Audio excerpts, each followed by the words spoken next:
बिना आंखों वाली चुड़ैल। राजस्थान के अलवर जिले में प्रेमपुरा नाम का एक गांव था।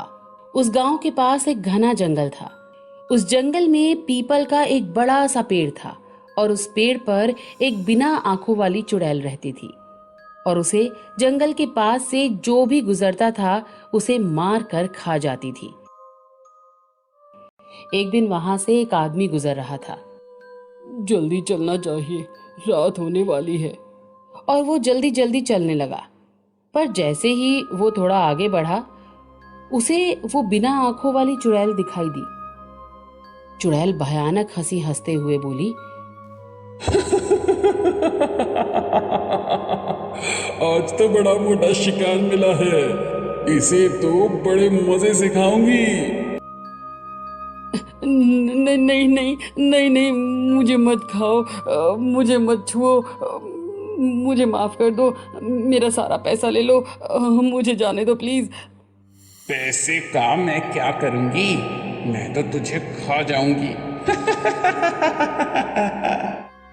इतना सुनते ही वो आदमी वहां से भागने लगा, पर चुड़ैल ने उसे पकड़ लिया और खा गई। इसी तरह जंगल से जो भी गुजरता वो चुड़ैल उसे खा जाती थी। एक दिन वहां से पिंसू नाम की बच्ची अपने दादाजी के साथ दूसरे गांव में जा रही थी। जल्दी चलो बेटा, यहाँ खतरा है। क्या हुआ दादाजी? यहाँ पर बिना आंखों वाली चुड़ैल रहती है। जैसे ही दादाजी थोड़ा आगे बढ़े उन्हें कुछ महसूस हुआ। पिंसू, हिलना मत, और मैं जब कहूँ तब चुपके से यहाँ से बच निकलना। पिंसू ने बिल्कुल ऐसा ही किया। बिना आंखों वाली चुड़ैल शिफ्ट हो गई। बिना आंखों वाली चुड़ैल सूंघकर या दूसरों के पैरों की आवाज सुनकर ही हमला करती थी। वहाँ किसी इंसान की सुगंध आ रही है, चलो उसे खा जाती हूँ। दादाजी ने अपने कपड़े उतारे और दो अलग अलग जगह बड़े पांव इधर उधर फेंक दिए और पिंसू को लेकर बड़े पांव आगे बढ़ने लगे। चुड़ैल सूंघते सूंघते आगे बढ़ने लगी, पर उसे कपड़ों के अलावा कुछ नहीं मिला और दादाजी ने पिंसू के साथ जंगल पार कर लिया।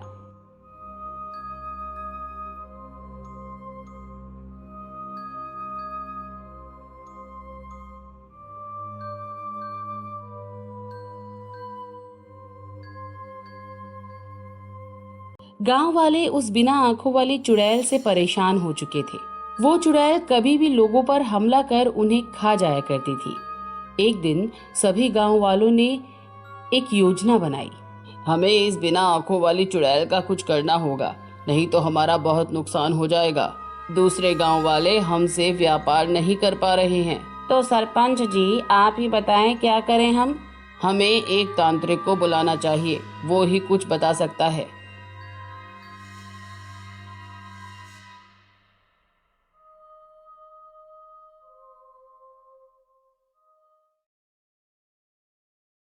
कुछ देर बाद तांत्रिक वहां बुला लिया गया। बाबा जी, आप ही हमें रास्ता दिखाएं, कैसे उस चुड़ैल से बचा जाए।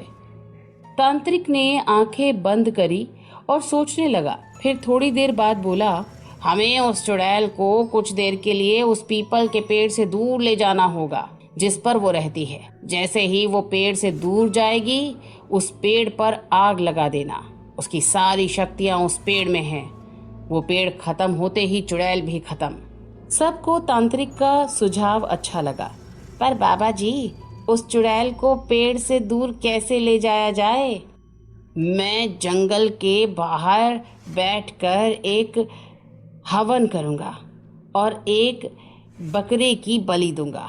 तुम लोग उस बकरे के रक्त को जंगल में इधर उधर फैला देना और जैसे ही वो चुड़ैल पीपल के पेड़ से दूर हो तुम आग लगा देना।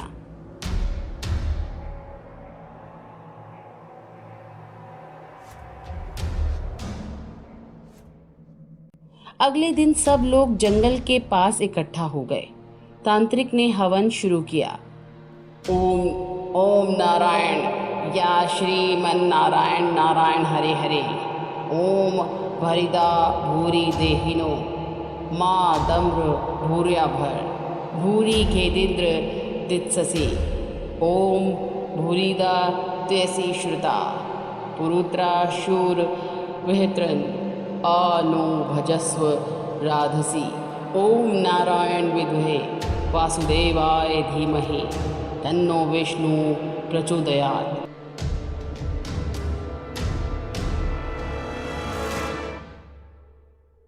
और उसके बाद बकरे की बलि देकर उसका रक्त गांव वालों को दे दिया।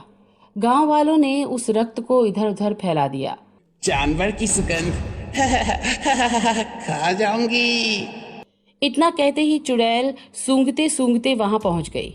गांव वालों ने देखा कि चुड़ैल उस पेड़ से दूर गई है। तभी सरपंच ने इशारा किया, जल्दी से सब लोग मशाल जला लो और पेड़ को जला दो। सभी लोग मशाल जलाने लगे और पेड़ पर आग लगाने की तैयारी करने लगे। लग रहा है मेरे खिलाफ बहुत बड़ी साजिश रची जा रही है। यहाँ तो सिर्फ रक्त फैला हुआ है, मुझे तुरंत लौटना चाहिए। और वो वापस अपने पेड़ की तरफ बढ़ी। चुड़ैल को आते देख सब लोग घबरा गए और तुरंत पेड़ में आग लगाने लगे। रुक जाओ वरना सबको मार दूंगी।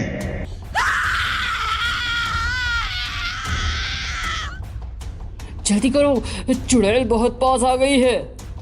और गांव वालों ने पेड़ को जला दिया और चुड़ैल भी कुछ देर में जलकर राख हो गई।